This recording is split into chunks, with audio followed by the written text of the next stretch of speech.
تو بھائیوں، شوگر کی بیماری آج کل عام ہو چکی ہے۔ اگر آپ کے گھر میں بھی کوئی شوگر کا پیشنٹ ہے اور جو ہے اس کو شوگر کی بیماری ہے، شوگر کبھی لو ہو جاتا ہے کبھی ہائی ہو جاتا ہے، وہ چھوڑ نہیں رہی ہے، آپ نے بہت سارے علاج کیے ہیں، حکیموں کے پاس گئے ہیں اور جو ہے بہت ساری جو دوائیں وغیرہ لی ہیں، آپ اس کا ابھی کورس بھی کر رہے ہیں، پھر بھی آپ کو اس کے اوپر فرق نہیں آ رہا، تو میں آپ کو بتاتا ہوں قرآن پاک کی ایک آیت جو آپ صبح شام 3 مرتبہ پڑھیں، انشاءاللہ آپ کا شوگر جو ہے وہ ختم ہو جائے گا جڑ سے۔ تو یہ دعا آپ کو پڑھنی ہے، وَقُلْ رَبِّ أَدْخِلْنِي مُدْخَلَ صِدْقٍ وَأَخْرِجْنِي مُخْرَجَ صِدْقٍ وَاجْعَلْنِي مِن لَّدُنكَ سُلْطَانًا نَصِيرًا۔ اس دعا کو آپ نے پڑھنا ہے، جہاں تک آپ کو صورت کو اس کو پڑھنا ہے،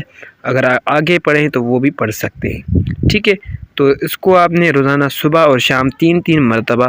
پڑھنا ہے، اور اس کے علاوہ آپ کو جو ہے شوگر کے پیشنٹ ہے تو آپ کو جو ہے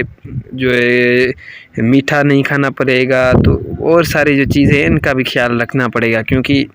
بھائی احتیاط بھی تو لازمی ہے، ٹھیک ہے نا۔ تو آدھا جو بیماری کا علاج وہ ہے احتیاط، وہ تو آپ کو لازمی کرنا ہی پڑے گا، اگر نہیں کرو گے تو پھر سے آپ کا جو شوگر ہے کیسے سیٹ ہوگا۔ تو علاج آپ کا آدھا علاج وہ ہے صحت کا پر خیال رکھنا ہے، تو وہ آپ احتیاط بھی آپ کو لازمی کرنا ہے، جو چیزیں آپ کو ڈاکٹر نے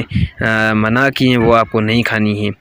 تو دوستو، یہ تھی آج کی میری ویڈیو، اگر پسند آئے تو چینل کو کریں سبسکرائب، اور ویڈیو اچھی لگے ویڈیو کو لائک، کمنٹ میں ماشاءاللہ ضرور لکھیں۔